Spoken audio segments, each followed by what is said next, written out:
नमस्कार, स्वागत है आपका इंडिया एनालिसिस देख रहे हैं आप। मैं हूं आपके साथ प्रशिता शर्मा। छत्तीसगढ़ में ट्रिपल इंजन सरकार जी हां, नगरीय निकाय चुनाव के परिणाम आज आ चुके हैं और बड़ी जीत, एक तरफा जीत बीजेपी ने नगरीय निकाय चुनाव में दर्ज की है, जिसमें 10 नगर निगम पर बीजेपी ने अपना कब्जा कर लिया है। शहरों की पालक संस्थाएं, नगर निगम, नगर पालिका, नगर पंचायतों के चुनाव में एक तरफा जीत बीजेपी ने दर्ज की है। आज इसी पर चर्चा करेंगे, उससे पहले देख लेते रिपोर्ट।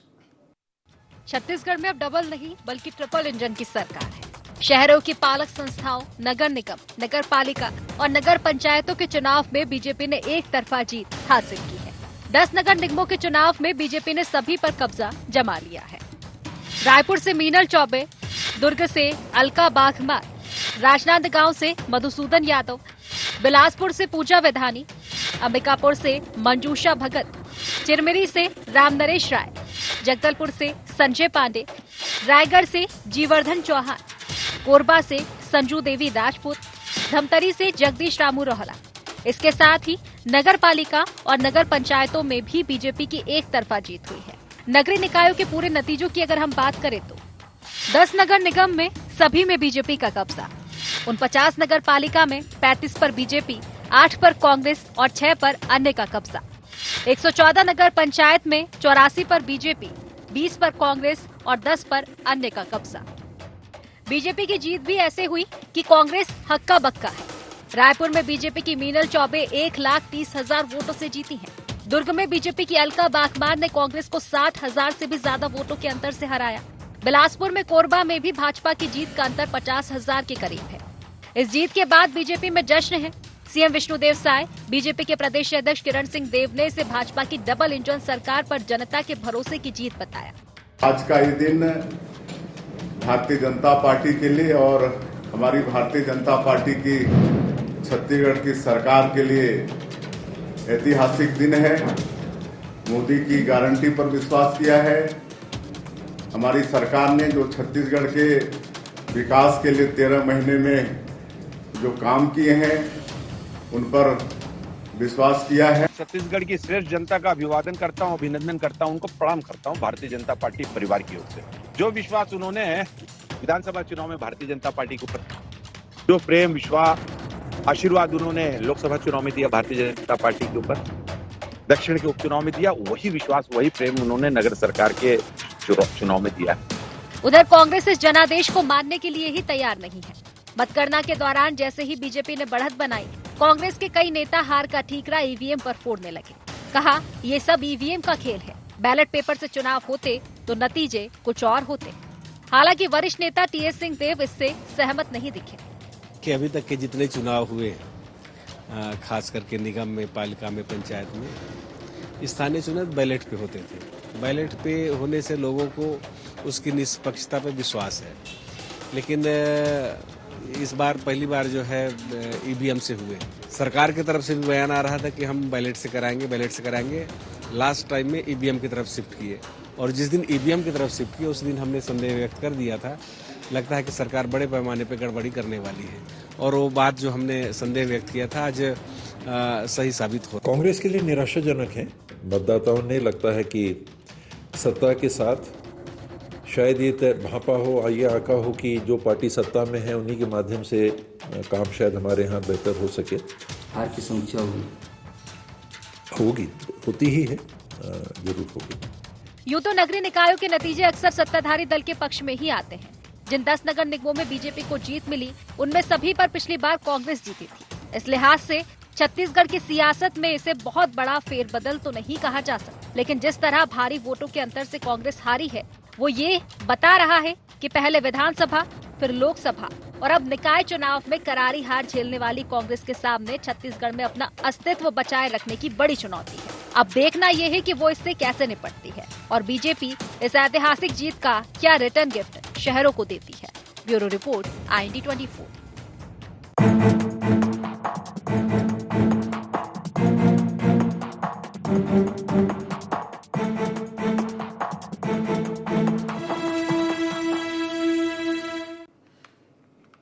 तो छत्तीसगढ़ में ट्रिपल इंजन की सरकार अब कैसे काम करेगी, इसी पर चर्चा करेंगे। खास पैनल जुड़ गया, परिचय आपका कराते हैं। बीजेपी से मुकेश शर्मा हमारे साथ जुड़ गए हैं, अमित श्रीवास्तव जुड़ गए प्रवक्ता कांग्रेस से, और पत्रकार हमारे साथ जुड़ गए हैं पीसी रज्जी। तीनों का बहुत स्वागत है इस खास चर्चा में। मुकेश जी, शुरुआत आप ही से कि एक बड़ी जीत दर्ज की है भारतीय जनता पार्टी ने छत्तीसगढ़ शहर सरकार पर भी कब्जा कर लिया, पहले विधानसभा, लोकसभा, अब नगरीय निकाय भी। अब आगे क्या? देखिए, भारतीय जनता पार्टी के नगरीय निकाय में भारी जीत हुई है, कब्जा नहीं हुआ है, भारी जीत हुई है। और छत्तीसगढ़ के नगरीय निकाय क्षेत्र के मतदाताओं ने एक बार भारतीय जनता पार्टी के ऊपर में विश्वास जताया है। और ये चुनाव प्रारंभ होने के बाद नगरीय क्षेत्र के विकास को लेके एक अवधारणा हमने बनाया और अपने अटल विश्वास पत्र के माध्यम से लोगों के सामने रखा कि यदि हम नगरीय निकाय चुनाव में जीत कर आते हैं तो किस प्रकार की व्यवस्था हम नगरीय निकाय में बनाएंगे, नगरीय क्षेत्रों का विकास किस हिसाब से होगा। जनता ने उस पर विश्वास किया और एक बार पुनः भारतीय जनता पार्टी को, ये मैं तो कहता हूँ ये जीत का हैट्रिक है। विधानसभा चुनाव जीते, लोकसभा चुनाव जीते और अभी पूरे नगरीय निकाय में 10 के 10 नगर निगम में भारतीय जनता पार्टी की जीत हुई है। उसी प्रकार से नगर पालिका क्षेत्र में भी 49 नगर पालिका क्षेत्र में से 35 नगर पालिका क्षेत्र में भारतीय जनता पार्टी की जीत हुई है। नगर पंचायत में 114 में से लगभग 84 सीटों पर भारतीय जनता पार्टी की जीती है। इस हिसाब से भारी जीत भारतीय जनता पार्टी की हुई है। निश्चित रूप से हमारे कामों पे और विष्णुदेव साय जी के सुशासन पे लोगों ने मुहर लगाया है। लगातार विधानसभा चुनाव होने के बाद लोकसभा चुनाव में मुहर लगाया कि हमारे विधानसभा चुनाव के बाद में हम जो काम कर रहे हैं उसके आधार पे, और फिर लोकसभा चुनाव के बाद में पुनः ये नगरीय निकाय का चुनाव आया और उसके आधार पे फिर एक बार जनता ने भारतीय जनता पार्टी के ऊपर में विश्वास जताया है। मैं नगरीय निकाय क्षेत्र के समस्त मतदाताओं का आभार व्यक्त करता हूं भारतीय जनता पार्टी की तरफ से, और निश्चित रूप से विकास की गति को आगे बढ़ाएंगे जो पिछले 5 सालों से कहीं ना कहीं अवरुद्ध था। अब फिर चलिए ठीक है, प्रतिक्रिया ले लेते हैं अमित जी से भी, फिर लौटूंगी आपके पास। राज्य में सरकार है और नगरीय निकाय में भी हमारा बहुमत आया है, तो विकास काफी तेज गति से आगे होने वाली। ठीक है, विपक्ष लगातार कह रहा था 13 महीने में शायद सरकार ने कुछ नहीं किया, और बीजेपी का यही कहना है कि उसी 13 महीने के सुशासन पर जनता ने एक बार फिर मुहर लगा दी है।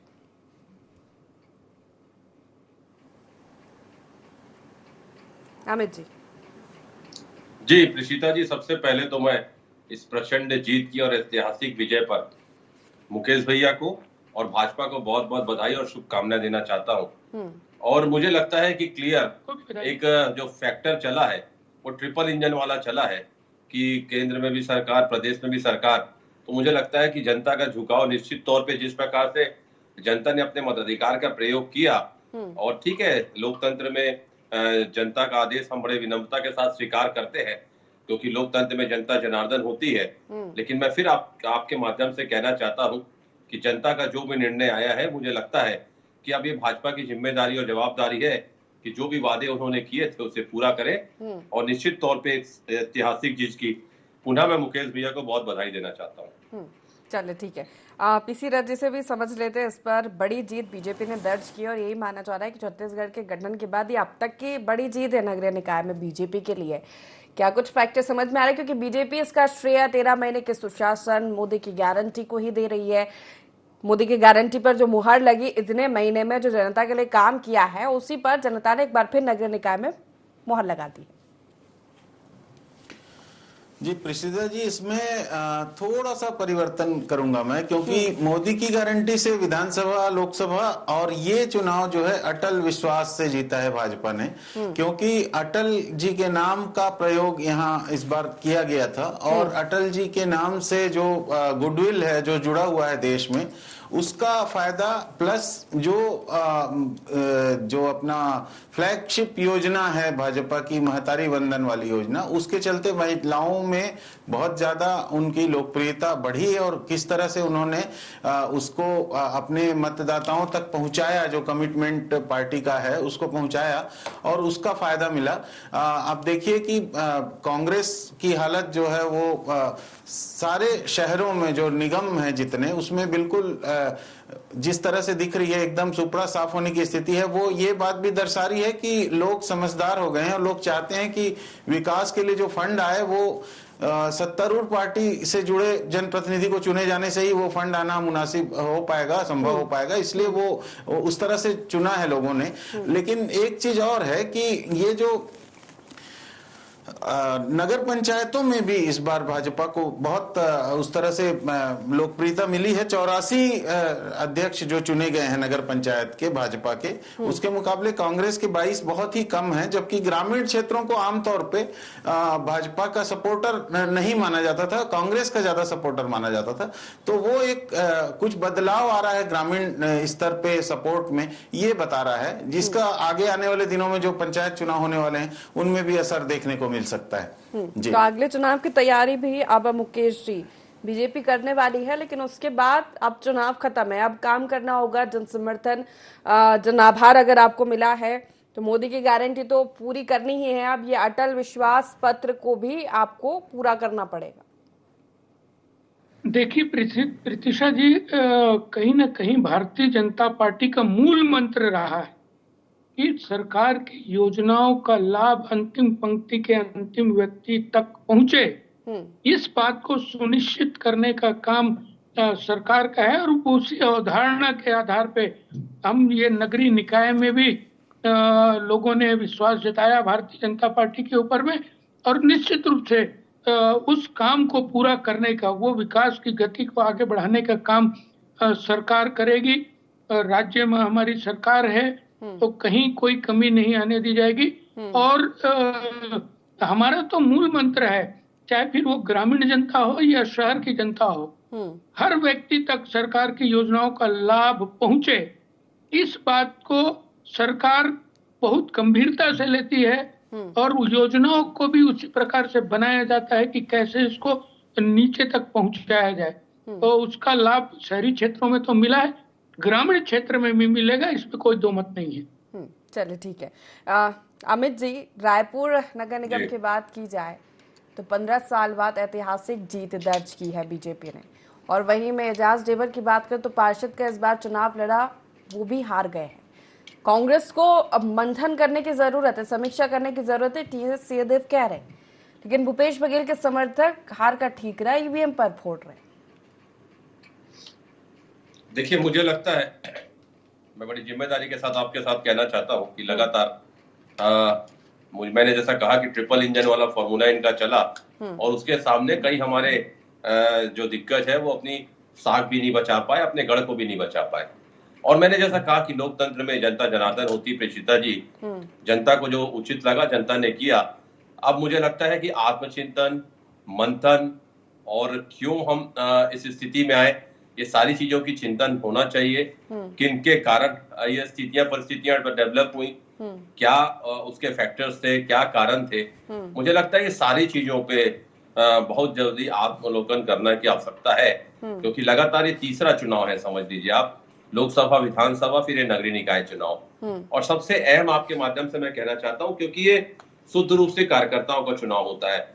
कार्यकर्ता लगातार कई सालों से अरमान पाले हुए मेहनत भी करते हैं, उनको ये लगता है कि ये हमारा अपना चुनाव है, वो हमेशा नेताओं को जिताने के लिए काम करते हैं। लेकिन ये चुनाव ऐसा रहता है जब नेता कार्यकर्ता को जिताने के लिए काम करते हैं। और मुझे लगता है कि लगातार जिस प्रकार से देखा भी गया है कि जिस प्रकार से हम सोचे भी नहीं थे कि कैसे ये ऐसा रिजल्ट ये आया है, तो मुझे लगता है ये बहुत शीघ्र अतिशीघ्र इसका चिंतन और आत्मलोकन करना चाहिए।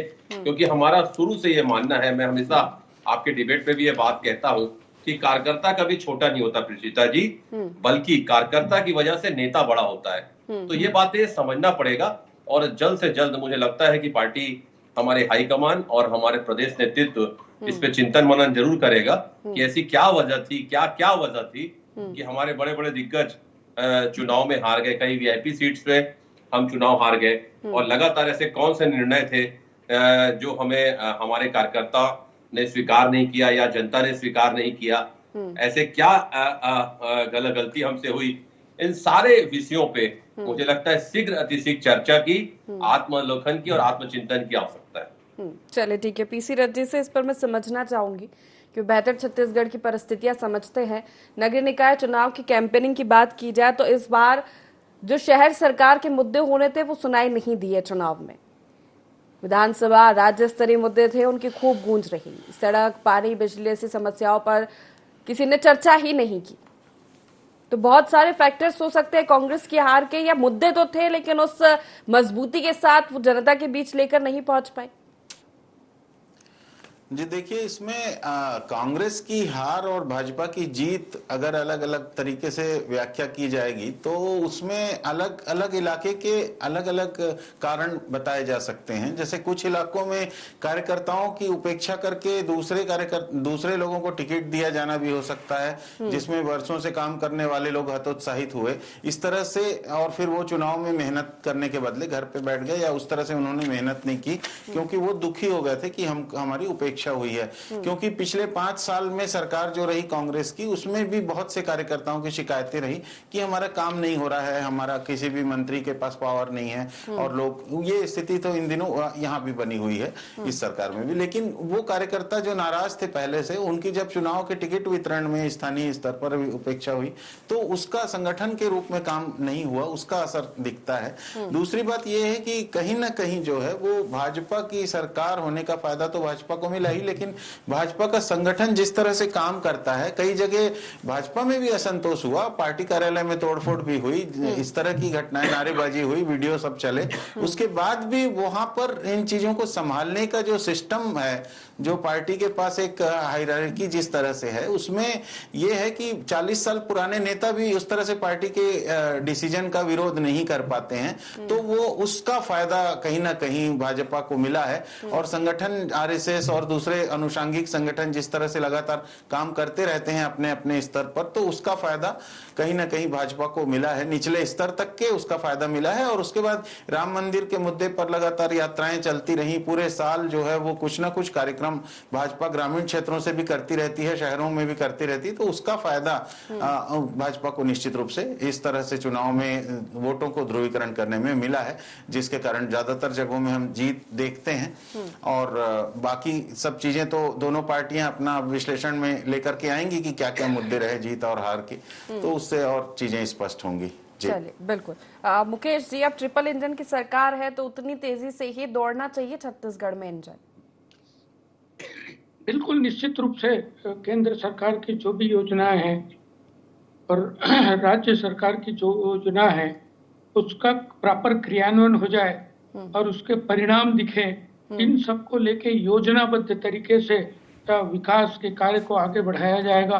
चाहे फिर वो सफाई के काम हो, पेयजल की व्यवस्था हो और स्वास्थ्य के दिशा में काम करने की बात हो, तो हमारी सरकार ने हमने अपने घोषणा पत्र में कहा है उसके कुछ बिंदु हैं जिसमें कि जो भी यूपीएससी के मेंस एग्जाम पास करते हैं उसको महापौर सम्मान निधि के तहत 1 लाख रुपए का पुरस्कार देने की बात हो। तो इस प्रकार की जो भी योजनाएं हैं उन सब योजनाओं का लाभ, उन सब योजनाओं का क्रियान्वयन हो जाए। कैसे उन सारी योजनाओं को लेके काम करें, इस दिशा में सरकार योजना बनाएगी और योजनाबद्ध तरीके से शहरी विकास को लेके एक नया स्वरूप बना के और उस पे आगे काम किया जाएगा। और इसके पहले भी हमने एक शहरी विकास को लेके एक अवधारणा बनाया है जिसको हमने अटल विश्वास पत्र के नाम से घोषित किया है।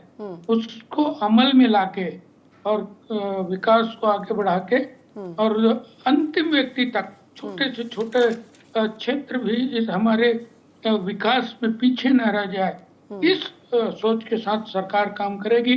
चाहे फिर वो हमारी नगरीय निकाय की सरकार हो राज्य की सरकार हो, केंद्र सरकार की हो, सब लोग समन्वय बना के और एक अच्छे से योजना बना के क्रियान्वित करेंगे। इस पर भी विकास का समीक्षा करेगी बीजेपी की। रायपुर में ऐतिहासिक जीत दर्ज की, लेकिन सीएम साय के गृह क्षेत्र कुनकुरी में आप हार गए।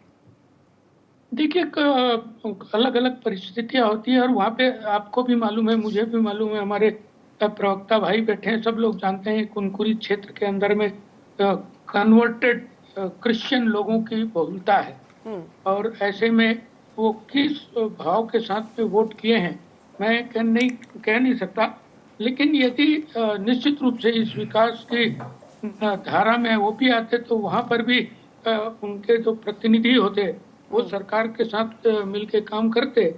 लेकिन कुनकुरी में भी विकास का काम उसी गति से होगा जिस गति से बाकी जगह होगा। और चूंकि आप बोल रहे हैं कि मुख्यमंत्री का क्षेत्र है, कुनकुरी में हार गए, तो पाटन में भी कांग्रेस पार्टी चुनाव हारी, जहाँ भूतपूर्व मुख्यमंत्री का विधानसभा हुआ करता है।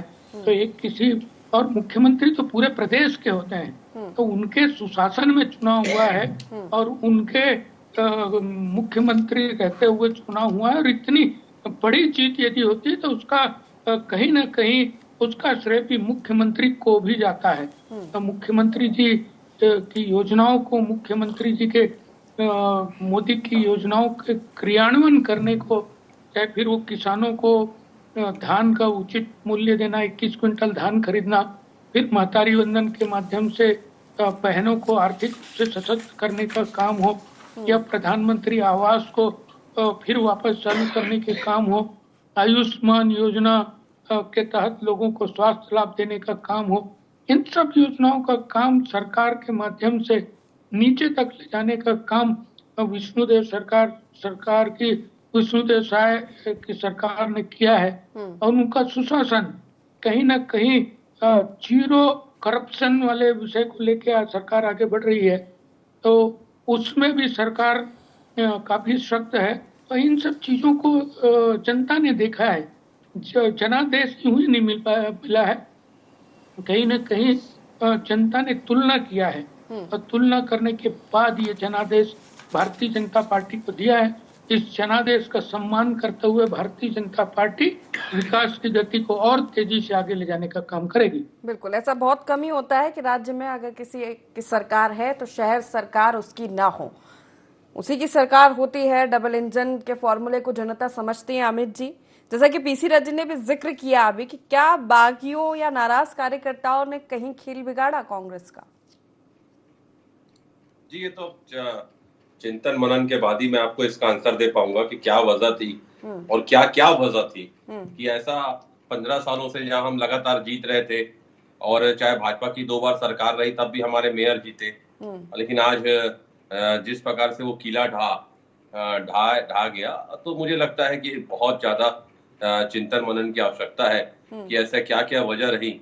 और मुझे लगता है कि जैसा पीसी रथ भैया ने कहा कि हो सकता है, ये भी एक फैक्टर हो सकता है कि लगातार जब कार्यकर्ता मेहनत करता है और क्योंकि एक वार्ड से कई लोग दावेदार होते हैं और किसी कारणवश बहुत सारे समीकरण होते हैं और उसपे अगर वो टिकट नहीं पा पाता है और दूसरे को टिकट मिल जाती है तो उसे पीड़ा तकलीफ होती है, उसकी वेदना भी उससे सामने आती है। ऐसी बहुत से लोग हमारे जो थे नहीं है, जो भले रूट के हमसे अलग से चुनाव जिन्होंने लड़े हैं, लेकिन निश्चित तौर पे वो कई सालों से पार्टी का झंडा उठा के वो काम कर रहे थे पार्टी का। तो मुझे लगता है कि इस चुनाव में अगर आप देखेंगी तो P4 मेरे हिसाब से काम किया है, मनी, पैसा, पावर और पार्टी प्रबंधन, P4 जो मैं कहता हूं, और P5 समझ लीजिए आप, पैसा, पावर और प्रबंधन, पार्टी और पर्सनालिटी। क्योंकि ये चुनाव जो रहता है, मुझे लगता है निश्चित तौर पे प्रेषिता जी, पर्सनालिटी मतलब लोगों को लगना भी चाहिए कि हमारे सुख दुख में खड़े होने वाला ये व्यक्ति है, और क्योंकि ये नीचे उनके मूलभूत सुविधाओं को प्रदान करने वाला चुनाव होता है, लगातार उनके लिए संघर्ष करने वाला नेता, और ये स्टार्टिंग होता है समझ लीजिए कैरियर का, जिनको चुनाव उसमें जाना है तो लगातार वो मेहनत करते हैं। कई बार ऐसा होता है उन्हें नहीं मिल पाता, लेकिन मुझे लगता है कि P5 में मैं आपको एक चीज कह सकता हूं, पैसा बहुत बहाया बीजेपी ने, पावर फुल यूज किया बीजेपी ने, पार्टी एकजुटता से लड़ी, जैसा रिजल्ट आया है मुझे ऐसा लगता है। ये तो आप बता रहे बीजेपी के कारण आप हारे। ठीक है, समय की कमी है, आखिरी सवाल छोटा सा जवाब दे दीजिएगा, ईवीएम के परिणाम स्वीकार है? अब देखिए, मैं तो अब कहूंगा तो आप लोग अभी कहेंगे कि आप ईवीएम पे बात कर रहे हैं, लेकिन हमारे नेताओं ने पहले भी ये कहा था कि हम अगर 500 सीट भी जीत जाएंगे तो भी हम ईवीएम पे विश्वास नहीं करेंगे। चलिए ठीक, अब आप लोग उस पर हंसी उड़ाएंगे। नहीं, बिल्कुल नहीं, सवाल करेंगे। हालांकि जनता जवाब देती है उसका, वो समझती है सही गलत क्या है, और इस बार जनता ने शायद बीजेपी पर भरोसा जताया है शायद सरकार में। ठीक है, आप तीनों मेहमानों को बहुत शुक्रिया हमारे साथ इस चर्चा में शामिल होने के लिए। तो एक बड़ी जीत बीजेपी ने दर्ज की है, छत्तीसगढ़ में बीजेपी की शहर सरकार बनी है। अब ये देखना होगा कि जो ट्रिपल इंजन का इंजन है कितनी तेजी से छत्तीसगढ़ में दौड़ता है। एनालिसिस में फिलहाल इतना ही, बने रहिए i24 के साथ। नमस्कार।